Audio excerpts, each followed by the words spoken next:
Manama തീപിടുത്തത്തിലെ ദുരിതബാധിതരെ സഹായിക്കാൻ കൈത്താങ്ങുമായി മലയാളി സംഘടനകൾ. Manama K-city ആസ്ഥാനമായാണ് പ്രവർത്തനങ്ങൾ നടക്കുക.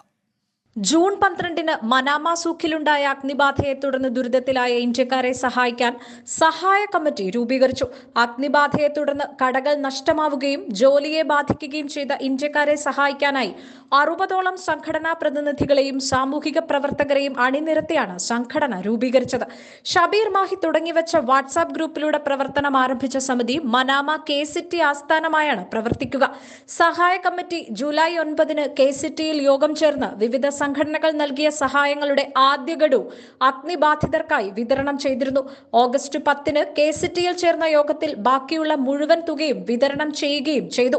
Bahrain media city, ICRF, Bahrain കേരളീയ സമാജം, KMCC, OICC, ബഹ്റൈൻ പ്രതിഭ, ഫ്രണ്ട്സ് സോഷ്യൽ അസോസിയേഷൻ, സമസ്ത ബഹ്റൈൻ, ബഹ്റൈൻ നവകേരള, ICF Bahrain, പ്രവാസി welfare, Muharraq Malayali Samajam, lights of kindness തുടങ്ങി നിരവധി സംഘടനകളാണ് കൈത്താങ്ങായത്.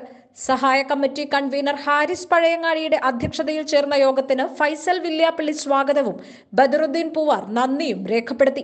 KT സലീം പ്രവർത്തന റിപ്പോർട്ട് അവതരിപ്പിച്ചു. സുബൈർ കണ്ണൂർ കൂട്ടായ പ്രവർത്തനത്തിൽ പങ്കാളികളായ സംഘടനകളെ അനുമോദിക്കുകയും ചെയ്തു. ആവശ്യമുള്ളവർക്കായി മാർഗനിർദ്ദേശങ്ങൾ നൽകാനായി സഹായ കമ്മിറ്റിയുടെ ആക്ഷൻ ടീം ഇനി വരുന്ന 3 മാസങ്ങളിൽ തുടരുമെന്ന് ഭാരവാഹികൾ അറിയിച്ചു. 24 ബഹ്റൈൻ.